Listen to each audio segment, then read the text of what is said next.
Ah, ça y est, l'enregistrement est lancé là. Bon, bah super, super, super. Très bien. Hop. Alors, il y a déjà 8 participants qui nous ont rejoints.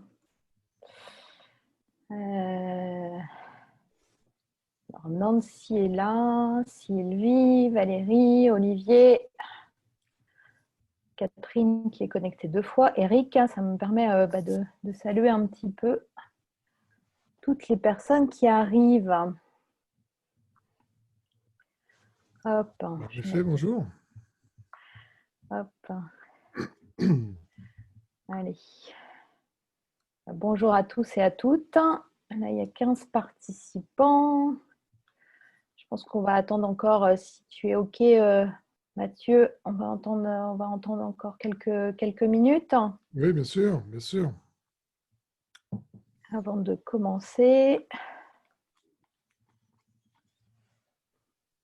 Donc, bienvenue à tous et à toutes. On est très heureux avec Mathieu de vous accueillir dans ce temps d'échange que nous allons avoir. Vous aurez l'occasion de poser ensuite peut-être vos questions. On aura un temps de questions-réponses. On va vous expliquer un petit peu comment ça va se dérouler.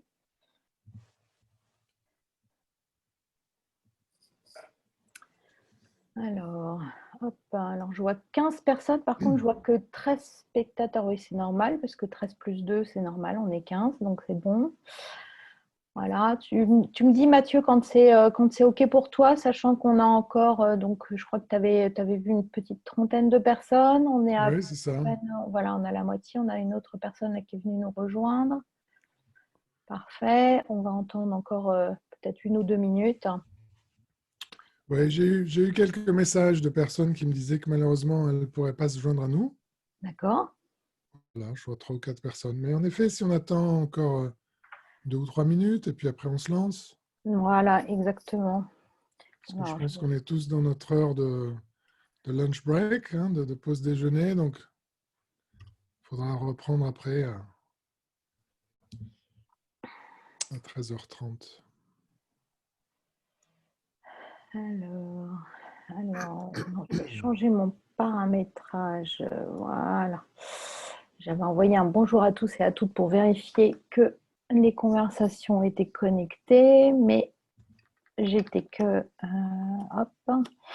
Donc, je vérifie juste que nous sommes tous bien reliés aussi pour le chat, sachant que vous avez un espace de questions et réponses où vous pourrez poser toutes vos questions tout au long de la conférence.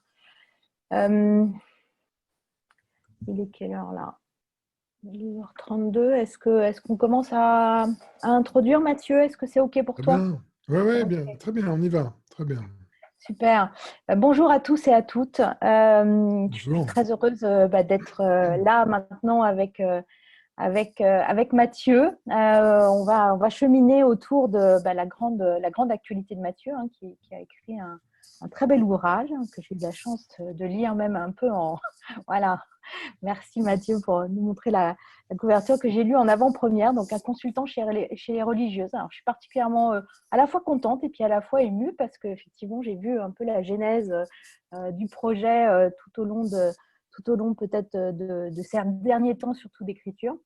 Alors, moi, je vais me présenter très, très rapidement avant de laisser la parole à Mathieu. Donc, je m'appelle Stéphanie Léonard et je suis consultante, j'ai ma propre entreprise et j'ai la joie de travailler, de collaborer avec Nexus et avec Mathieu maintenant depuis quelques années et puis avec aussi Sylvia pour différents programmes. Et donc voilà, et donc Mathieu m'a sollicité là aujourd'hui pour qu'on ait ce temps de rencontre et d'échange. Alors, on a envie aussi de poser avec Mathieu un petit préalable, c'est-à-dire que c'est une grande nouveauté pour nous deux de faire cette expérience à la fois du webinaire et de cette conférence en ligne. Donc, nous serons probablement très perfectibles quant à l'animation, la réponse aux questions et ce genre de choses, mais on le pose et on le fait en toute authenticité et puis spontanéité. Donc voilà, donc n'hésitez pas, moi je suis dans le fil de conversation, je vois le fait que vous dites bonjour, donc ça me permet aussi de voir que si vous avez des problèmes de son, si vous avez des problèmes de, voilà, pour nous entendre ou pour nous voir, surtout n'hésitez pas à le mettre, on n'a pas forcément cette visibilité-là.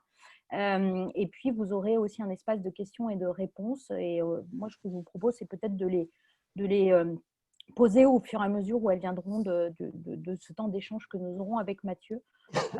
On a prévu d'avoir entre 30 et 45 minutes justement de dialogue entre nous et puis de questions que je vais poser à Mathieu. Mais bien évidemment, vos questions viendront aussi nourrir les miennes. Et puis ensuite, peut-être un temps d'échange. Donc, bienvenue à tous et à toutes. Et puis, Mathieu, maintenant, je vais te laisser la parole. En quelques mots, est-ce que tu peux peut-être déjà te présenter, dire qui tu es, et puis aussi, si tu peux nous poser un peu le pitch de ton livre. Pourquoi on est là aujourd'hui rassemblés tous ensemble. D'accord, merci, merci Stéphanie. Voilà, donc je suis Mathieu, Mathieu Daume. Je dirige un cabinet de conseil qui s'appelle Nexus, que j'ai cofondé avec Sylvia il y a une quinzaine d'années. Voilà, j'ai presque 50 ans, pas encore. Mais je fais ce métier depuis environ 20 ans. J'ai un passé dans la psychiatrie avant ça. Et voilà, le pitch du livre, c'est que ça fait une douzaine d'années que je travaille avec des congrégations religieuses pour les aider et les accompagner dans leur transformation organisationnelle. Je suis entré là-dedans un peu par hasard et je pense que je développerai un peu plus tard comment je suis entré. Mais sur ces 12 ans, j'ai beaucoup appris, j'ai beaucoup évolué, j'ai beaucoup transformé, je me suis beaucoup transformé. Et chaque fois que je racontais autour de moi le travail que je faisais, que ce soit à des amis, à des clients du monde de l'entreprise, les gens étaient très étonnés, mais surtout très intéressés, très curieux. Et le leitmotiv, c'était raconte un peu plus, ah, c'est pas vrai, ces gens-là, ils font comme ça, ils fonctionnent comme ça, etc. Donc j'ai senti, ça fait des années que j'ai senti qu'il y avait une appétence pour ce genre d'histoire. Et moi, ce que j'ai voulu avec ce livre, j'ai voulu tisser en fait trois fils. Un fil, c'est justement présenter ce monde de congrégations religieuses qu'on connaît très peu si on n'est pas dedans, en fait. Hein. Et j'ai voulu le montrer au-delà de tous les stéréotypes et les préjugés qu'on peut avoir, parce que ce sont des univers déjà très hétérogènes, hein, d'une congrégation à l'autre, même s'il y a beaucoup de points communs, mais qui, moi, déjà m'ont surpris, ont challengé mes propres stéréotypes. Et moi, j'ai rencontré des gens extraordinaires, qui ont des histoires extraordinaires. Donc ça, c'est le premier fil que j'ai voulu raconter. Le deuxième fil, c'est que j'ai été amené à accompagner des transformations organisationnelles profondes et très larges, puisque je travaille essentiellement au niveau international pour ces congrégations. Donc j'ai vu des organisations se transformer, je les ai accompagnées à se transformer globalement et en profondeur. Et là aussi, il y avait des histoires que je trouvais intéressantes à raconter. Puis le troisième fil que j'ai voulu tisser, c'est qu'au début, je suis entré, bon, j'étais jeune, hein, j'avais cette idée que j'étais un expert de la transformation organisationnelle et que j'apportais mon expertise. Et en fait, le travail que j'ai fait et le contact que j'ai eu avec ces personnes m'a transformé. Et donc, je suis devenu le transformateur transformé. Et c'est ça aussi que je tenais à raconter, parce que c'est quelque chose qui m'a, voilà, qui est important pour moi. J'ai retrouvé un chemin vers une spiritualité ancrée dans le christianisme, mais qui avait été pas mal secouée en fait avant que je commence ce travail et qui justement a beaucoup évolué de par mes rencontres. Donc c'est ça aussi que je voulais raconter. Et le livre, c'est ces trois fils qui sont tissés constamment tout au long du livre. Super, merci beaucoup Mathieu. Alors effectivement, là dans tout ce que tu viens de dire, il y a pas mal de choses sur lesquelles on va revenir. Alors, je vois que Bruno a levé la main. Alors, si vous avez quelque chose à nous dire, Bruno, n'hésitez pas à utiliser le chat ou d'utiliser les conversations ou le fil de conversation. Et puis, je serais ravie de transmettre les questions à Mathieu. Moi, j'avais envie de te poser aussi une question, Mathieu, parce que ça fait longtemps que je t'entends dire que tu es sur ce projet d'écriture. Et globalement, c'est qu'est-ce qui t'a poussé à un moment à écrire ce livre? Pourquoi peut-être il sort maintenant aussi? Il y a peut-être une synchronicité avec quelque chose, parce qu'on est dans un contexte quand même assez particulier. Donc, est-ce que tu peux nous donner quelques éléments par rapport à ça? Oui, tout à fait. Alors, donc, je disais tout à l'heure, j'ai commencé ce travail il y a une douzaine d'années, on va dire 2008 environ. Et ceux qui ont déjà commencé à lire le livre, vous verrez qu'en 2010, il y a eu une mission qui a un peu été une mission qui a fait basculer. Et puis, sur cette mission, j'ai commencé à me dire, il y a des choses assez extraordinaires qui se passent, j'aimerais bien les raconter. Et je crois qu'en 2012-2013, j'avais commencé à écrire quelque chose en me disant, tiens, j'aimerais bien écrire un livre. Et puis, pour diverses raisons et des choses qui me sont arrivées depuis, voilà, ça s'était arrêté. Et puis après, comme j'ai continué ce travail et qu'il y a eu d'autres histoires assez extraordinaires, il m'est revenu en fait assez clairement le besoin, l'envie de raconter et d'écrire ce livre. Et puis j'ai pu, il y a environ 1 an et demi, je pense, 2 ans, 1 an et demi, j'ai rencontré l'éditeur Salvatore, à qui j'ai parlé de ce projet. Lui a été tout de suite partant. Il m'a dit allons-y. Et donc j'ai commencé à écrire, je pense, l'été 2019. Et le manuscrit, mon manuscrit, je l'ai achevé au 1er avril 2020. Donc en fait, tout était quasiment écrit et finalisé avant toute cette crise du coronavirus. Après, j'ai réécrit des chapitres, mais l'histoire telle que je l'avais construite n'incluait pas tout ce qu'on est en train de vivre. Donc c'est normal qu'on ne le trouve pas dans les livres. Et en même temps, c'est vrai que c'est une coïncidence intéressante que le livre sorte maintenant, parce que ce que je raconte dans ce livre, c'est quand même des histoires optimistes de transformation dans des organisations qui sont très vieilles, qui ont plusieurs siècles, qui ont du mal à bouger, qui ont des problèmes profonds, et pour lesquels qui sont souvent aussi dans des phases déclinantes, voire certaines phases mortifères. On pourrait se dire, mais c'est assez désespérant tout ça. Et le travail que j'ai fait nous a tous surpris, et moi aussi, et a montré qu'il y a des choses qui sont possibles, et que ce type de transformation, qu'en fait j'en arrive à appeler régénération, ce type de régénération est possible. Et donc là, c'est... et qu'en fait, il y a une méthode, enfin, il y a bien sûr plusieurs méthodologies. Moi, j'ai développé une approche et une méthodologie qui a fait que dans ces réalités, quelque chose a pu se faire et se transformer.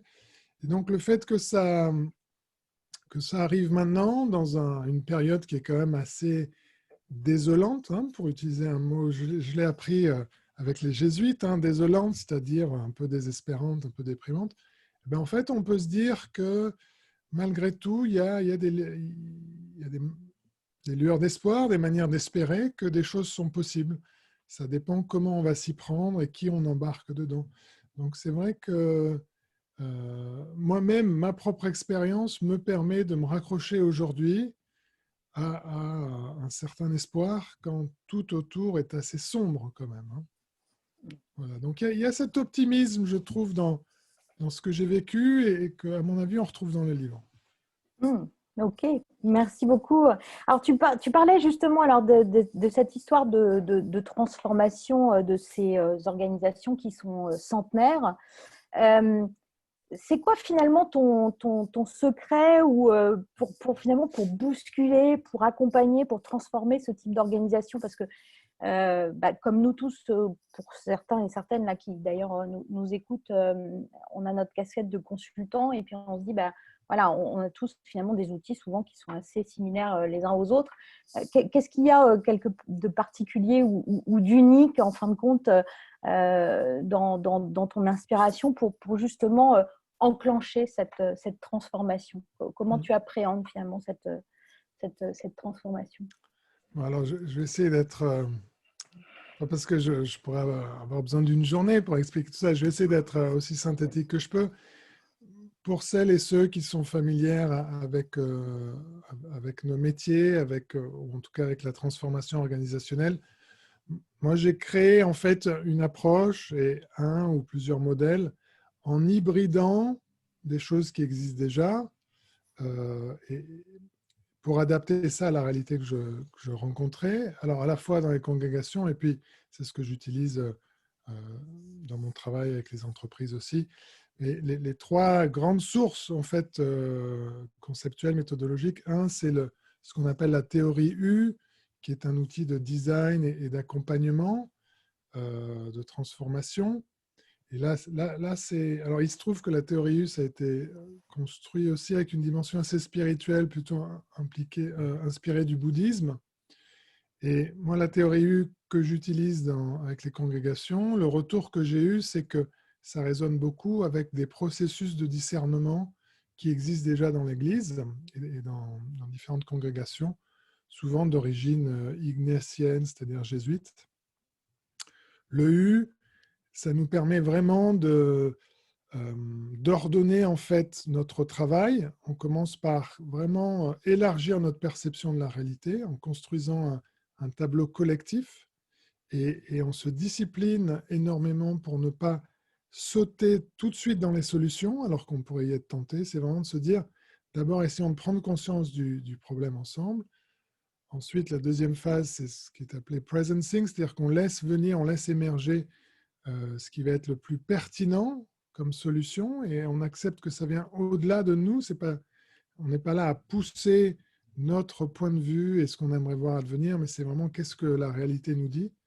Et pour les religieux, c'est qu'est-ce que Dieu nous dit. Hein, mais voilà. Et après, la troisième phase, c'est maintenant on peut mettre en œuvre. Maintenant qu'on sait ce qu'on doit faire, on va le mettre en œuvre. Donc ça, c'est le U, la première grande inspiration. La deuxième, c'est tout ce qui est travail dialogique, donc sur le dialogue, sur des conversations génératives. Et là, j'ai développé mes propres outils, hein, mais à nouveau sur des choses qui existent.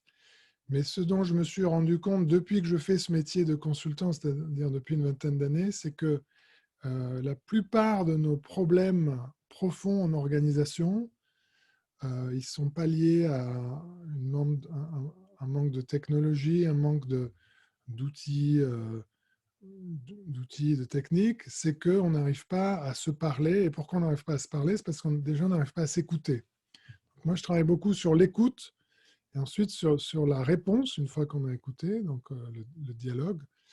Et j'amène les gens avec qui je travaille à avoir des conversations qu'elles n'ont jamais réussi à avoir, en fait. Et un de mes préjugés, quand je suis arrivé chez les religieux, je me suis dit, mais ces gens-là, ils prient tout le temps, ils sont tout le temps en connexion avec Dieu, etc. Bien sûr, ils doivent savoir se parler, s'écouter, ça ne doit pas être ça le problème. En fait, je me suis rendu compte qu'ils sont tout aussi humains que nous et que eux aussi, quand les choses sont difficiles, eh ben, il y a un déficit de dialogue. Donc moi, ça a été un des leviers les plus puissants dans mon travail, c'est vraiment de développer une écoute générative et une parole générative. La troisième source d'inspiration, c'est ce qu'on appelle le Tavistock, les Group Relations, c'est-à-dire c'est une approche, on va dire, systémique de la lecture des dynamiques en organisation. Et donc ça, c'est vraiment pour d'abord lire et décrypter et ensuite analyser et transformer des dynamiques qui seraient de l'ordre de la résistance, de l'ordre de la difficulté, etc. C'est pour vraiment percevoir où sont les leviers pour que les choses puissent avancer et quels sont les freins et les blocages. Voilà, donc moi j'ai hybridé tout ça. Bon, j'aurais besoin de plus de temps pour tout expliquer, mais j'ai fait ça. Ce que j'ai trouvé intéressant, c'est que j'ai fait ça en fait chemin faisant. j'avais une trousse à outils, j'avais des choses dedans, mais je suis arrivé en m'ajustant, en m'adaptant à leur réalité. Et puis, j'ai créé pour eux. Je ne leur ai pas dit, écoutez, voilà, je suis un expert de la transformation, voilà le modèle, vous rentrez par ici, vous serez transformé et vous ressortirez comme vous voudrez. Parce qu'en fait, et ça c'est ma conviction profonde, en fait, les solutions ne pouvaient émerger que de l'intérieur de l'organisation, que ce soit une congrégation ou une autre entreprise. C'est que comme ça qu'en fait une transformation peut vraiment avoir lieu, c'est-à-dire qu'elle peut vraiment s'enraciner. Moi, j'aurais pu venir avec plein de bonnes idées sur comment elles pouvaient faire, mais elles n'auraient pas pu se les approprier. Donc, pour leur permettre de se les approprier, il y a tous ces processus que j'ai développés pour elles. Ok.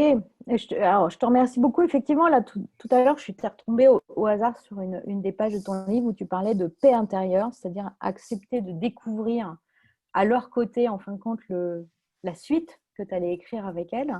Donc, j'avais envie là de voir un peu ce que tu avais touché du doigt, c'est-à-dire que alors, souvent, d'ailleurs, nous, quand tu nous accompagnes, consultants, pour justement accompagner les congrégations, on travaille aussi sur ce qu'on doit laisser, sur ce qu'on doit abandonner, sur ce qu'on doit laisser mourir. Voilà. Qu'est-ce que tu as touché du doigt, toi, pour qu'à un moment, il y ait ce point de bascule qui puisse se faire pour que tu puisses finalement les accompagner? Tu parlais tout à l'heure de tes stéréotypes ou de tes préjugés ou de choses comme ça dans les schémas mentaux. Finalement, quel travail personnel tu as pu faire pour qu'à un moment, ce travail puisse se faire de manière collective? Alors, il y a eu un moment de bascule, un premier moment de bascule pour moi, donc en 2010, où une congrégation m'a demandé de les accompagner à explorer la possibilité de fusionner entre différentes entités. Donc moi, avec mon background dans le consulting, l'accompagnement de la fusion, j'avais déjà fait. Et j'avais déjà fait parce que mon client m'appelait en me disant, ben voilà, on a envie de fusionner, on a besoin de fusionner, on aimerait que vous nous accompagniez. Donc l'objectif final qui était la fusion, il était déjà donné. Et là, en 2010, on me fait la même requête, sauf qu'on me dit, on aimerait explorer si on doit fusionner ou non. On me dit ça après me montrer toutes les données qui, très objectivement, montraient que il n'y avait pas photo, il fallait fusionner, sinon chacune des trois entités ne s'en sortirait pas, et que c'était le meilleur moyen de consolider ce qu'elles avaient et de le pérenniser. Et là, en fait, ce qu'on me demande, c'est de créer un espace dans lequel l'intention de fusionner doit venir de l'intérieur du groupe. Et donc, là, ce que j'ai eu à abandonner, c'est ma posture de consultant qui guide vers un objectif. Et ce que j'ai dû devenir, c'est un consultant dont l'expertise n'est plus donc de guider vers un objectif, mais vraiment de tenir ouvert un espace où une vraie exploration et un vrai discernement pourra se passer. Accepter que dans leur choix, elles choisiront peut-être quelque chose qui, pour moi, n'était pas forcément la meilleure solution. Mais tant que ça le sera pour elles, et qu'elles seront prêtes à se mettre en mouvement pour la faire vivre, l'objectif sera atteint. Donc là, il y a eu un vrai changement. Alors ça m'a bouleversé personnellement parce que, en termes de représentation identitaire de quelle est mon expertise, j'ai dû évoluer là-dessus. Mais aussi en termes de pratique, c'est-à-dire que je me suis aussi rendu compte que, en fait, en tant que consultant externe, c'est beaucoup plus rassurant de savoir je les emmène là, c'est ça mon job.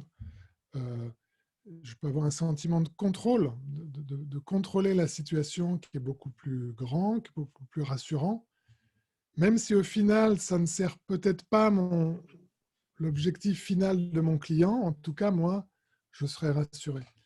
Alors, il se peut que certains clients, ça peut les rassurer que je sois rassuré aussi et que j'ai un sentiment de contrôle. Mais là, ce que j'ai dû apprendre, c'est d'abandonner ce besoin de contrôle pour être présent pleinement dans ce qui se passait. Et ce que en fait, j'ai découvert, c'est que c'est seulement comme ça que la véritable innovation peut avoir lieu. Si on sait déjà vers où on va, on ne va pas innover.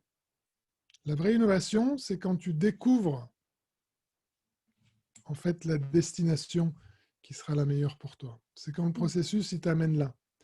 Et donc, ce que j'ai appris, c'est à maîtriser, alors on n'est plus dans le contrôle, mais plus dans la maîtrise, à maîtriser de mieux en mieux ma présence dans cet espace et la capacité d'accompagner le groupe. Parce que si l'enjeu, c'est que moi, je sois capable de laisser émerger la réelle innovation, il faut que faut que les conditions soient adéquates aussi, soient bonnes pour mon client. Il ne faut pas que mon client veuille lui aussi contrôler. Donc, il y a tout un enjeu pour animer et faciliter un espace de transformation profonde. Et donc ça, j'ai beaucoup appris là-dessus. Ouais. Okay. Et donc finalement, là, dans ce que je suis en train d'entendre, là, et ça, c'est une expérience que j'ai pu vivre, mais c'est intéressant qu'on puisse échanger peut-être dessus quand on accompagne.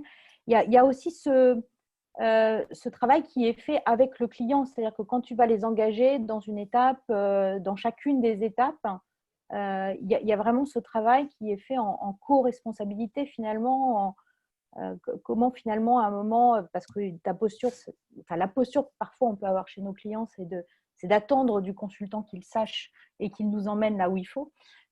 Comment finalement tu vas créer finalement ce lien avec ton client pour savoir toi ce que tu vas lui proposer comme prochaine étape pour aller pour faire un pas vers son objectif finalement. Donc, je pense que ça reprend souvent un peu le même schéma, c'est-à-dire que moi, je commence par une analyse des besoins, une analyse de la réalité de mon client assez approfondie, alors où j'essaye moi-même d'appliquer cette fameuse écoute générative pour être vraiment à l'écoute de sa réalité, sans y projeter dessus ce que je pense savoir par d'autres sources. Et c'est vraiment essayer de comprendre où est-ce qu'en est mon client, c'est quoi qui se joue, c'est quoi les enjeux, et puis c'est quoi l'intention. Assez rapidement, j'aime bien arriver à cette question d'explorer l'intention. C'est quoi que vous voulez voir advenir au travers du processus. Alors là c'est pas tellement c'est quoi le résultat final que vous voulez qu'on obtienne, c'est plutôt c'est quoi l'impact global que ça doit générer en fait cette transformation. Et moi ensuite j'insiste sur mon expertise qui est l'expertise du design et de la facilitation du chemin qui va les amener là et d'un chemin qui sera un véritable chemin de co-création. Et la manière dont moi je travaille la co-création, c'est que pour moi la co-création, elle doit se faire alors que chacun et chacune garde ses rôles. Il ne s'agit pas tout d'un coup de devenir tous une espèce de communauté où on serait tous égaux et puis personne n'aurait plus aucun rôle, aucune responsabilité, mais c'est plutôt chacun, chacune dans son rôle. Comment est-ce qu'on va pouvoir le prendre pour co-créer ensemble à partir de ces rôles? Parce qu'au final, il y en aura qui devront décider et être redevables de leurs décisions. Mais ce qui est important, c'est que la construction de la décision, donc la construction du discernement, elle puisse être faite de manière co-créative. Voilà, donc moi j'insiste là-dessus. Après, j'apporte les outils. Et puis, régulièrement, j'invite j'invite les gens à entrer pleinement dans le processus, à prendre leur rôle. Je les recadre si je sens que ça ne va pas. Si je sens que les gens veulent tout de suite aller en solution, je vais leur rappeler qu'on a un schéma. Hein, c'est pas qu'on ne part pas à l'aventure n'importe comment, on a un schéma clair. Simplement, il faut le suivre pour arriver là où on veut. Voilà, donc je travaille de cette manière-là et j'interviens peu, voire très peu sur le contenu.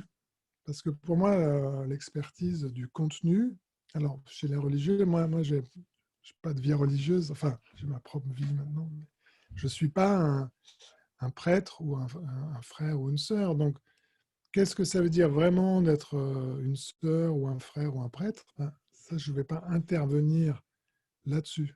Mais je vais peut-être leur poser des questions pour les aider à exprimer les fondamentaux pour eux, de sorte qu'ensemble, on pourra faire le lien pour voir, ben, dans ce cas-là, quelle est la meilleure organisation possible que vous pouvez créer ensemble pour vivre cette vie dans laquelle vous vous êtes engagé.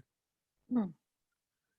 Voilà. Donc, je fais des liens, en fait, entre ce que les gens vivent. Moi, je pars toujours de la réalité vécue et de l'intention et qu'est-ce qui entrave, en fait, sur notre cheminement, la mise en œuvre de notre intention. Donc après, je vais les aider à vraiment décortiquer et ce que j'appelle, et je le décris dans le livre, à plonger dans les ombres. C'est-à-dire qu'est-ce que nous-mêmes nous mettons en œuvre, souvent inconsciemment, qui va bloquer le chemin vers l'objectif qu'on veut en même temps vouloir atteindre. Hein. Donc cette ambivalence interne, ces choses dont on n'arrive pas à se défaire, ces processus homéostasiques, bureaucratiques qu'on met en œuvre ou nos propres procrastinations, etc. Toutes ces choses-là, je vais aller explorer.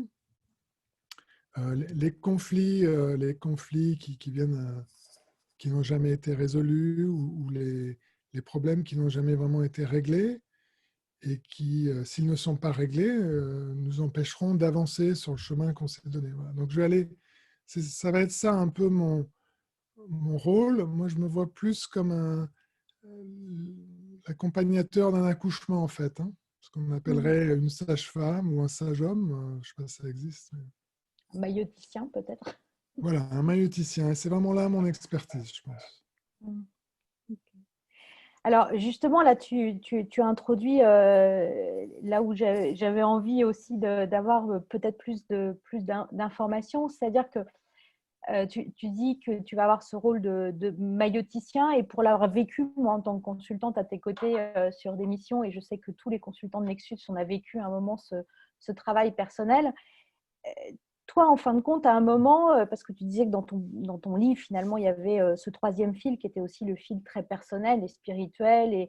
Voilà. Elle est où, là, ta transformation, toi, personnelle, spirituelle, professionnelle? Est-ce que tu as des exemples là, qui te viennent en tête de ce que tu as vécu dans tes missions ou à un moment, bah, c'est toi qui as dû faire le travail pour que ton client puisse le faire? Est-ce qu'il y a des choses à un moment qui t'ont profondément touché, marqué? Tout à fait. Et en fait, en t'écoutant poser cette question, en fait, je me rends compte que à chaque fois où je trouvais que le groupe était coincé et qu'il n'avançait pas, je me suis, j'ai dû en arriver à me poser la question, mais qu'est-ce qui bloque en moi? Et quand j'ai pu résoudre ça et débloquer ce qui bloquait en moi, après le processus, il a repris et on a pu avancer. J'ai eu, enfin, ce qui me revient, un exemple, à un moment donné, je travaillais avec un groupe de religieuses qui étaient enfin, ce jour-là ou ce moment-là, elles étaient vraiment pas faciles. Il y avait toujours des choses qui n'allaient pas, elles critiquaient toujours plein de choses, elles n'arrivaient vraiment pas à se parler avec gentillesse, elles étaient tout le temps dans la critique, le conflit. Et moi parfois, je me disais, mais c'est quoi voilà, je sentais mon propre énervement, etc. Et je me suis dit, mais j'arrive pas, là, j'arrive pas à les aimer. J'essaye, mais j'arrive pas à les aimer. Et je me suis rendu compte qu'en fait, c'était pas mon job de les aimer. En fait, mon job, c'était juste de leur permettre de se parler mieux, de vraiment s'écouter, etc. Et que surtout, ce que je n'arrivais pas à inclure, quand je disais, oh, mais elles m'énervent, j'arrive pas à les aimer, c'est que en fait, j'arrivais pas à toucher la profondeur de leurs difficultés. Donc, il y a quelque chose qui bloquait en moi en termes d'empathie. Et quand j'ai pu apprécier qu'en fait, elles faisaient vraiment tout ce qu'elles pouvaient, mais c'était très dur du fait de tout un historique qu'elles avaient, et bien là, il y a eu un shift en moi, et puis j'ai pu j'ai pu en fait leur poser une question sur ces traumas, ces difficultés, ces conflits. Et là, ça les a libérés. Hein, on a Mm. utilisé de la conversation non violente. Euh, et surtout, je leur ai demandé, dans ces situations qui ne vont pas, quelle est votre contribution au fait que ces situations ne fonctionnent pas bien? Et là, ça a été pour elles un déclic, en fait. Donc Mhm. ça c'est une idée qui me vient. Après, en fait, je dirais, dans quasiment tout accompagnement, à un moment donné, je me rends compte, tiens là, ça ralentit, ça ne va pas, etc. Et puis, voilà, maintenant, ce que j'ai appris, c'est je regarde en moi, je regarde ce qui bloque en moi, et après, quand moi, je fais mon travail, donc mon travail sur moi, et ben après, le groupe peut continuer. Mm. Ok, merci beaucoup Mathieu d'avoir partagé ça. Puis j'ai envie d'aller vers un peu plus je veux dire, d'intimité dans ce que je vais te poser. C'est-à-dire qu'il y a aussi un cheminement spirituel. C'est en quoi tu as pu toucher peut-être une relation à Dieu ou une relation spirituelle, parce qu'on peut aussi le mettre dans un langage qui peut être aussi laïque, parce qu'on peut être vraiment des laïcs et même des non-croyants quand on accompagne ces congrégations. Donc on mettra le mot Dieu ou on mettra peut-être autre chose, mais qu'est-ce qui à un moment fait que tu as touché quelque chose d'autre, qui est presque de l'ordre de l'invisible finalement dans ce qu'on fait, dans ce travail-là? Mm. Il y a- Tout à fait.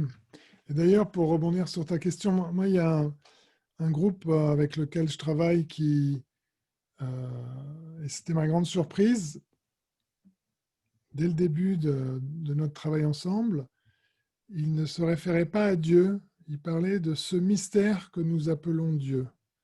Et Hmm. j'ai trouvé cette formulation très intéressante. Enfin, moi, elle m'a beaucoup parlé parce que c'est ce que, bon, ça va peut-être devenir philosophique, mais ce que je trouve difficile avec l'appellation même ou le concept même de Dieu, c'est que c'est un mot, et un mot, ça englobe une réalité, et Dieu, c'est censé être au-delà de tout ce qui peut être englobé. Donc, de parler plutôt du mystère, moi, ça me touche beaucoup plus. Alors, moi, ce qui s'est passé pour moi, si tu veux, c'est que j'ai eu une éducation catholique, hein, et j'étais prêt à continuer. Et puis, en fait, pendant mon adolescence, j'ai vécu une très grande désillusion de l'institution Église. Et en fait, j'ai un peu tout envoyé balader en même temps, parce que je me suis dit, ben voilà, si l'Église, c'est ce que je vois, ben, dans ce cas-là, Dieu n'existe pas, et puis de toute manière, ça n'a aucun intérêt, etc. Mais en fait, ça ne s'est jamais vraiment éteint en moi, et j'ai toujours eu un espace ouvert en moi où j'étais intéressé, j'avais une soif pour quelque chose de plus, Hmm. de plus que juste nous, les êtres humains, quelque chose de plus large. Alors, pendant entre 20 et 30 ans, j'étais plutôt dans un trip, on va dire, plus ce qu'on appelle Gaïa, hein, enfin, penser la Terre comme vraiment un- un concept systémique, hein, d'un système vivant qui nous englobe et qui... Alors, je n'étais pas du tout dans quelque chose de... euh, enfin, pour moi, Gaïa, ce n'était pas une entité divine, mais c'était vraiment quelque chose qui nous dépasse. Moi, ça a toujours été ça. C'est quoi ce quelque chose qui nous dépasse? Et en fait, quand je me suis mis à travailler avec les congrégations religieuses et que j'ai observé beaucoup plus de l'intérieur leur propre cheminement spirituel, les questions que ces gens-là se posent, leurs propres explorations qui sont toujours une espèce d'ouverture pour essayer d'attraper un mystère qu'on n'attrapera jamais. Ça a été très différent de ce que je vivais en fait de l'Église avant, qui avait plutôt tendance à vouloir me prescrire des concepts et des manières d'interpréter les choses. Alors que là, il y avait beaucoup plus une ouverture, ouais, un questionnement. Et en fait, c'est de questionnement en questionnement que tout ça a commencé à prendre corps. Et puis ce qui est assez, ouais, c'est assez drôle, enfin c'est plus que drôle, c'est très puissant. C'est-à-dire que moi, avant de travailler avec les congrégations religieuses, dans mon travail d'accompagnement, je travaillais beaucoup avec la notion de l'ici et maintenant. essayer d'être présent dans l'ici et maintenant pour voir ce qui émerge. Et je me suis rendu compte que les congrégations religieuses, en fait, elles font un peu la même chose, sauf que leur langage, c'est de dire s'ouvrir à l'esprit et voir ce que l'esprit va nous dire. Et en fait, dans une réflexion religieuse, l'Esprit Saint qui nous parle, ça se passe toujours dans l'ici et maintenant. C'est une expérience qui est dans l'ici et maintenant. Et donc, je me suis rendu compte que là, il y avait un vrai écho. Qu'en fait, moi, je l'appelais ici maintenant. C'était une tradition, on va dire, beaucoup plus psychosocio-analytique. Mais ces gens-là disaient plus ou moins la même chose, de par leur tradition beaucoup plus spirituelle. Et donc, ça m'a permis, en fait, voilà, d'explorer beaucoup plus leur monde, d'essayer d'en faire sens à partir de ce que je comprenais d'eux. Voilà. Et donc ça m'a ouvert. Et c'est vrai que quand j'ai développé cette expertise d'accompagner vraiment dans le moment présent sans savoir vers où on va, mais vraiment en ayant confiance que quelque chose va émerger, et bien là, la confiance, c'est devenu un peu de la foi. Alors aujourd'hui, je ne saurais toujours pas vraiment dire en quoi, en qui j'ai foi. Mais certainement, il y a ce mystère de quelque chose qui est au-delà de nous et qui vit dans le moment présent et que j'ai expérimenté. En fait, je me suis rendu compte aussi que la question pour moi n'est pas est-ce que je crois en Dieu ou est-ce que j'y crois pas, parce que croire, c'est dans la tête. Moi, j'ai vécu des choses. Voilà, j'ai vécu des choses et que je peux pas dire que je les ai pas vécues. Je les ai vécues. Maintenant, elles sont inscrites en moi. Hein, et, et je crois en ces expériences-là. Et dans ce que j'ai vécu, il y a des choses assez extraordinaires qui se sont passées dans l'ici et maintenant. Il y a des mystères, voilà. Il n'y a rien de... Enfin, j'ai jamais eu d'apparition particulière ou de... Voilà. Enfin, je sais pas, c'est très particulier, mais c'est... En tout cas, j'arrive à me nourrir beaucoup plus de la tradition chrétienne et de tout ce qu'elle peut révéler que je ne l'avais fait quand j'avais tout envoyé par la fenêtre. Là, il y a une question qui est apparue là dans le fil des questions-réponses. Il y avait à quel moment tu as ressenti ta propre transformation? Est-ce qu'il y a eu un moment ou est-ce que finalement c'est au fil des missions où à chaque fois tu touches du doigt quelque chose au niveau de ta transformation? Alors, non, non, ça continue, hein, ça ne s'arrête pas. Et c'est ça aussi peut-être que j'ai appris à lâcher. C'est qu'en effet, avant, je pensais que la transformation, ben, comme il s'agissait d'arriver à un objectif, une fois qu'on y était arrivé, la transformation était faite et puis c'est bon. Mais en fait, ce dont je me rends compte, c'est que la transformation, elle est enfin, potentiellement, elle peut avoir lieu constamment. Et d'ailleurs, la vie est un processus constant de transformation. Et le monde autour de nous, il se transforme constamment. Donc, si nous arrêtons de nous transformer, et si nous nous sclérosons, eh ben, en fait, on va entrer dans un décalage qui sera mauvais en termes même de santé, hein, psychique, physique, ou en tout cas en termes de performance, si on veut parler d'une organisation. Donc, transformation, elle est pour moi, elle est tout le temps. Alors, parfois, c'est fatigant. Parfois, c'est vrai que j'aimerais bien me dire, bon, bah, OK, là, je peux peut-être me dire que je suis arrivé quelque part, je peux me reposer. Mais en fait, j'ai plutôt le sentiment que, voilà, jusqu'au bout de ma vie, j'espère pouvoir élargir, agrandir mes expériences et mes transformations, des nouvelles prises de conscience, des changements radicaux de manière de voir le monde.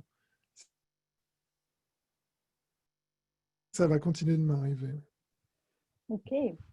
Alors, là, on va rentrer et je crois que là, il y a quelques questions qui arrivent là, beaucoup plus, entre guillemets, concrètes. Donc là, je vais faire un peu le point de bascule par rapport à l'échange qu'on est en train d'avoir. Tu as accompagné les congrégations religieuses et il y a un côté un peu unique parce que c'est des organisations un peu spécifiques, mais tu accompagnes aussi des entreprises.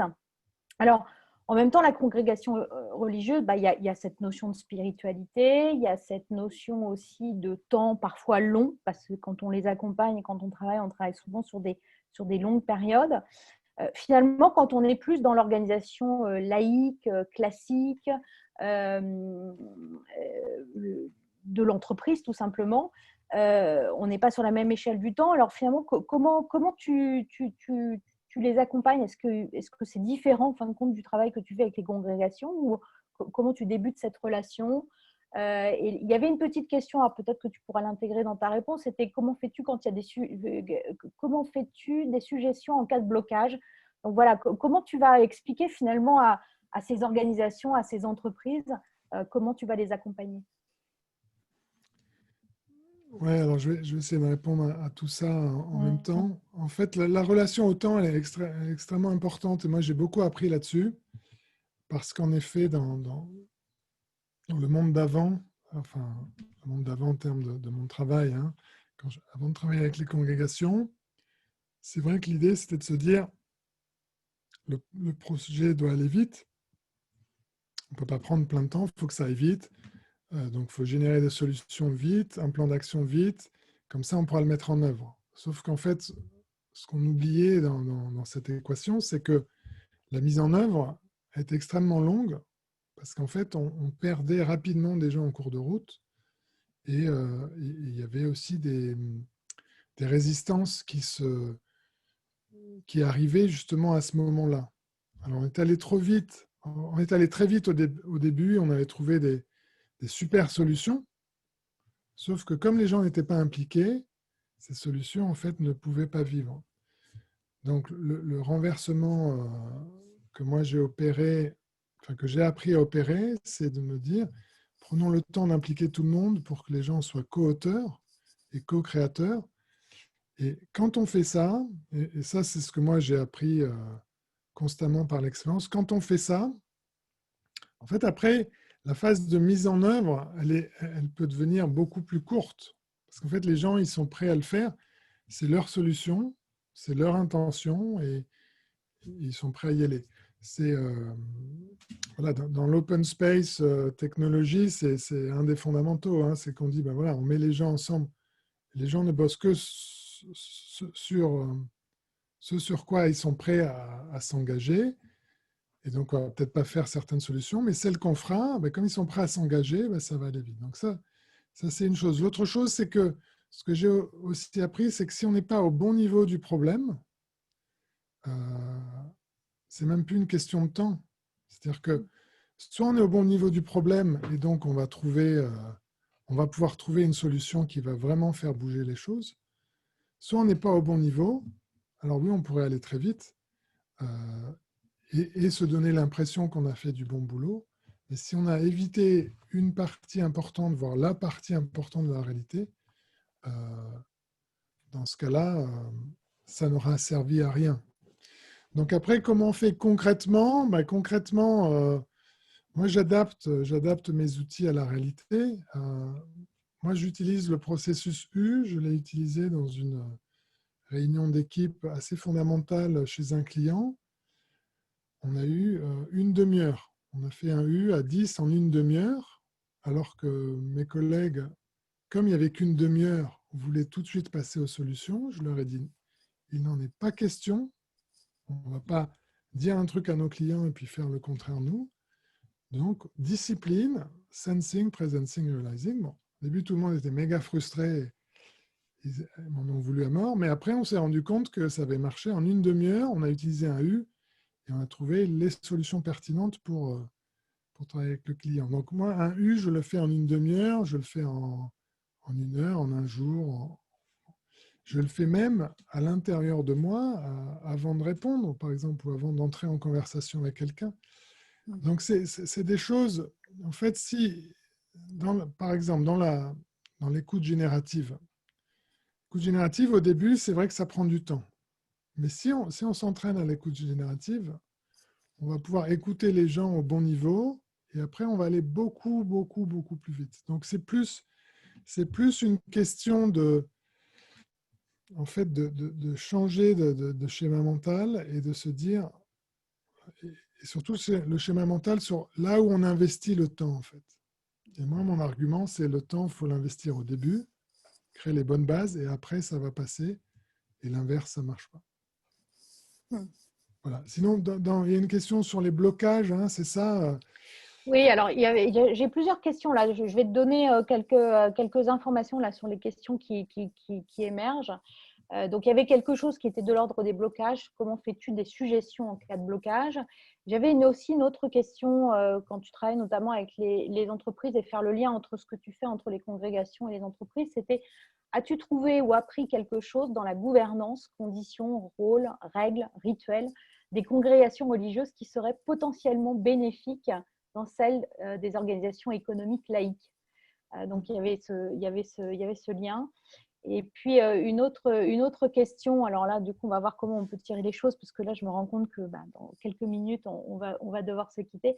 En tant que facilitateur, es-tu là prioritairement pour le purpose, pour le processus, ou pour les individus? Donc voilà, je te mets un petit pêle-mêle qui risque du coup d'être un peu frustrant peut-être pour ceux qui nous écoutent, mais du coup, ça veut dire qu'on va peut-être avoir d'autres conversations comme celle-ci. Voilà déjà ce que je peux te Ok. livrer. Peut-être je vais commencer par la dernière qui résonne. Donc, en fait, moi mon rôle, c'est d'accompagner l'organisation. L'organisation, elle est composée d'individus et les individus ont choisi d'être dans cette organisation pour un purpose, pour une raison d'être. Et donc, mon job, c'est d'accompagner ces personnes à vivre leur raison d'être et de les accompagner dans toutes leurs dimensions de personnes, mais pas que, en fait. Je les accompagne en tant que personnes qui ont choisi de prendre un rôle dans une organisation. Et ça, c'est fondamental parce que moi, je travaille essentiellement sur les questions de rôle. Quels sont les rôles que nous prenons ou justement que nous ne prenons pas alors que nous devrions les prendre pour que le système fonctionne bien.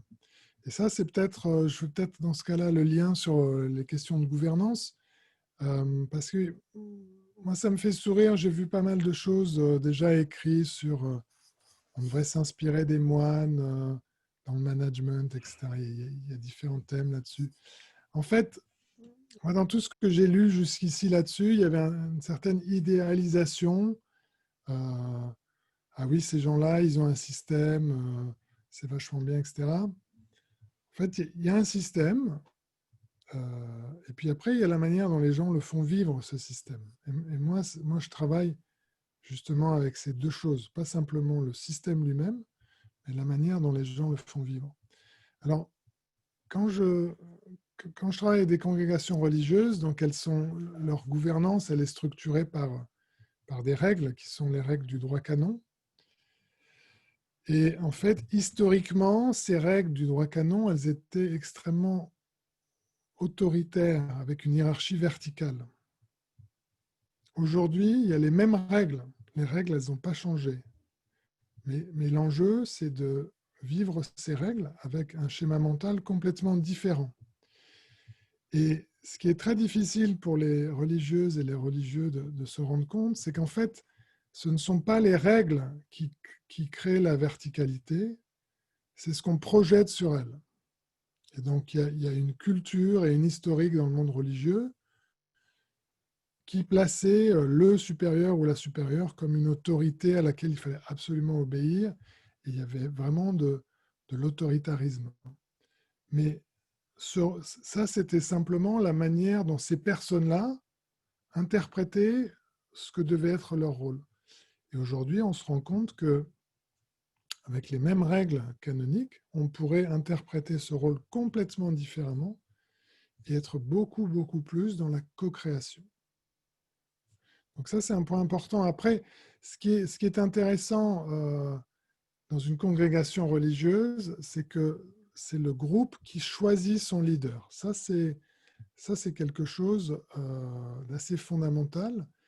Et ça se fait lors d'un chapitre général.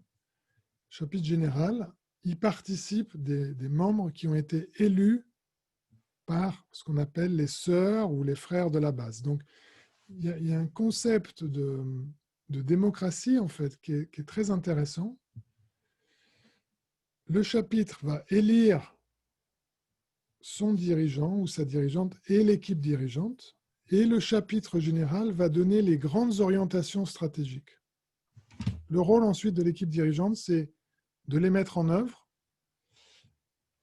d'une manière qui s'adapte aussi à tout ce qui est en train de changer autour de nous. Typiquement, moi j'ai accompagné les chapitres généraux il y a un an, personne ne savait qu'il y aurait le Covid. Et donc aujourd'hui, elles ont dû adapter le plan stratégique initial. Mais ce qui est important, c'est de voir que ce n'est pas tellement à l'équipe dirigeante de développer une stratégie, c'est plutôt à un chapitre général de le faire. Voilà, ça c'est intéressant. Après, il y a aussi le fait que dans une équipe dirigeante, il y a un rôle qui est celui de conseiller. Et le conseiller, en fait, c'est un rôle qui est vraiment là. Donc, par exemple, une supérieure générale va avoir 3, 4, 5 conseillères. Donc, le rôle, c'est de les aider à regarder la réalité de plusieurs perspectives. Donc ça, c'est assez intéressant. Mais là, typiquement, ça, c'est théorique. Moi, la pratique que j'ai vue, c'est que ce n'est pas si facile que ça pour ces personnes de prendre ce rôle-là pleinement. Et qu'il y a plutôt une tendance à simplement aller dans le sens de ce que dit la supérieure générale et d'avoir des grosses difficultés à s'autoriser à avoir une perspective différente. Tu vois, donc il y a un potentiel qui est très intéressant, mais reste la question comme partout, comment est-ce qu'on le vit, comment est-ce qu'on interprète notre rôle, comment est-ce qu'on le vit, comment est-ce qu'on le met en œuvre. Pour ce qui est les blocages, en fait, quand j'arrive à un blocage qui est clair, qui bloque vraiment, et de toute manière, on ne peut pas vraiment avancer, et ma stratégie maintenant, c'est de le nommer et de dire, on arrête tout, parce que tant qu'on ne résout pas ça, on ne va pas pouvoir avancer. Alors, je le dis, là, ça peut paraître un peu choquant et direct, je le dis de la manière la plus acceptable possible, c'est-à-dire qui va permettre au groupe d'accepter ça. Alors, moi, je travaille aussi, ce qui est peut-être important à comprendre, c'est que moi, je travaille avec un grand groupe au travers d'un petit groupe. C'est-à-dire, soit j'ai un groupe où ça va être un comité de pilotage, ou ça va être un comité de facilitation, mais ça, c'est mon interlocuteur premier. Et tous les jours, mettons que je fais un accompagnement d'une semaine, tous les soirs, je passe en revue la journée avec ce groupe-là et je lui dis comment ça s'est passé et qu'est-ce qu'on fait demain. Et donc, si typiquement je sens qu'il y a un blocage, je vais le dire à ce groupe, on va travailler ensemble avec ce groupe, qu'est-ce qu'on fait de ce blocage. Mais moi ma posture d'expert du processus, c'est de dire ça ne sert à rien de continuer notre programme si on ne résout pas ce blocage, parce que sinon, ça ne va jamais arriver. Alors après, comment on le résout? Ça va dépendre du blocage lui-même. Mais quelque part, ça va toujours passer par amener les personnes à regarder ce qui est en train de se jouer pour qu'elles s'approprient elles-mêmes le blocage. Et si je sens que ça ne vient pas, après, je vais questionner, challenger, un processus de maïeutique, comme tu disais tout à l'heure. Ok. Alors, on va être dans un grand temps de frustration puisqu'il ne reste plus que 3 minutes avec 2 très grosses questions et puis même une autre qui a émergé. Mais ça sera peut-être du coup l'occasion de la prochaine rencontre. Il y avait pourquoi l'accompagnement de clients classiques n'a pas permis cette transformation dans l'accompagnement. C'est quoi le côté extraordinaire de ces congrégations religieuses qui t'ont vraiment permis de faire ce cheminement? Donc, il y avait déjà ce premier point.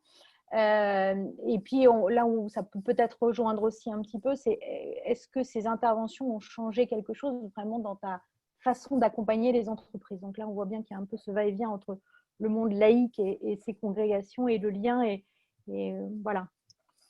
Oui, on va essayer de faire vite. Alors, je pense que quand j'accompagne une congrégation religieuse, ce qui est donné, ce qui est présent, c'est qu'il y a un champ spirituel qui est là. Donc le fait que nous travaillons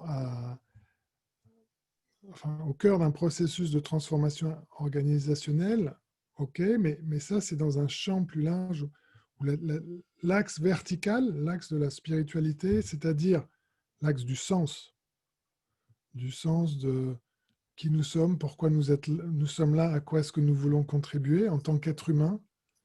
Donc la question de qu'est-ce que c'est qu'être pleinement être humain. En fait, c'est présent, il n'y a pas besoin de l'amener, il n'y a pas besoin de se dire, vous savez, il faudrait peut-être penser à ça aussi parce que c'est là. Et donc je pense que c'est parce que l'accompagnement baigne constamment là-dessus que moi, ça me touche à ce niveau constamment et donc que j'évolue. Après, ce que ça m'a permis, je pense, de faire, c'est d'amener ce champ-là et cette dimension-là, cette dimension verticale, cette dimension du sens. Hein. Qui suis-je? Pourquoi est-ce que je suis là? À quoi je suis là pour contribuer? Euh, ça, ça m'a permis de l'amener. Alors après, j'ai appris à l'amener d'une manière qui soit à nouveau acceptable pour mes clients, qui seront à différents niveaux. Euh, mais voilà, moi, quand je pose des questions sur le sens et aussi sur les émotions, puisque c'est l'autre gros point d'entrée, hein, notre champ émotionnel, c'est vrai que je vais apporter ça d'une manière qui est acceptable, qui peut être travaillée dans la culture de mon client. Sinon, ça ne sert à rien que je le fasse, ni pour moi, ni surtout pour mon client. Donc c'est peut-être ça un peu la différence, mais ce que j'ai appris à transposer, c'est en effet ça. Et en fait, quand j'invite les gens à avoir des conversations en profondeur sur leur business, sur leur mode de fonctionnement, sur ce qui ne va pas entre eux, eh ben, la porte d'entrée, ça va être forcément qu'est-ce que ces gens-là vivent en tant qu'être humain au travail. Et donc, la notion du sens va arriver. Mais ça va être à différents. C'est plus ou moins explicite et c'est plus ou moins important, on va dire, dans le travail que je fais. Ça va vraiment dépendre de là où en est mon client. Alors, merci beaucoup, Mathieu. On arrive à l'heure fatidique de 13h30. Alors, comme je sais que pour C'est passé toi, la vite. notion de frontières, et notamment les frontières du temps, sont extrêmement importantes, on C'est va vrai. respecter cette frontière-là. Alors, il y a une chose qui vient là résonner, c'est de dire, bah, voilà, comment on peut contacter Mathieu suite à ce webinaire. Donc, ça, c'était une première question. Donc, ça, tu vas pouvoir… Et puis, peut-être là, qu'est-ce que tu imagines qu'on va pouvoir continuer à faire? Parce que il y a visiblement il y avait d'autres choses qui étaient de l'ordre de la gouvernance et quel type d'organisation, quel type de gouvernance dans les congrégations. Voilà, on n'a plus ce temps-là là, pour y répondre. Mais qu'est-ce que tu vois pour la suite et comment on peut te contacter avant de dire au revoir à tout le monde? Non, tu disais en début de webinaire qu'on était dans une phase prototype. Normalement, vous devriez tous recevoir un email demain, je crois, vous remerciant. C'est un email que j'ai construit via la plateforme Zoom hein, pour vous remercier d'avoir participé et puis pour vous dire comment me contacter.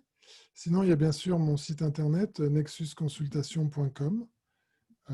Et d'ailleurs, je crois aussi que quand vous quitterez ce webinaire, vous arriverez directement sur le site internet. Zoom m'a demandé vers où vous redirigez. Ben, je me suis dit vers le site internet, comme ça vous le verrez. Voilà, donc sinon, sur Google, vous devriez me trouver. Donc ça, c'est pour me contacter. Après, voilà, moi j'ai trouvé que ça passait très vite et que j'avais beaucoup d'autres choses que j'aurais aimé dire. Donc j'espère qu'on va pouvoir refaire d'autres webinaires. Et même si vous êtes venu à un webinaire ou que vous voulez revenir à un autre, vous serez les bienvenus. Merci beaucoup, Mathieu. Je pense qu'on a beaucoup appris là, ne serait-ce que sur l'organisation, donc un processus qui nous est cher, qui est le prototypage. Donc, nous venons d'explorer ce prototypage. Dans les interventions que vous avez pu avoir, les questions que vous avez posées, nous, ça va nous inspirer justement avec Mathieu de se dire voilà, quelle autre thématique on va pouvoir développer ensemble. En tout cas, merci beaucoup pour votre présence. Et puis, nous vous souhaitons une très, très belle semaine. Oui, un grand merci. Et une prochaine Merci fois, à j'espère. tous et à toutes. Au revoir. Au revoir. Par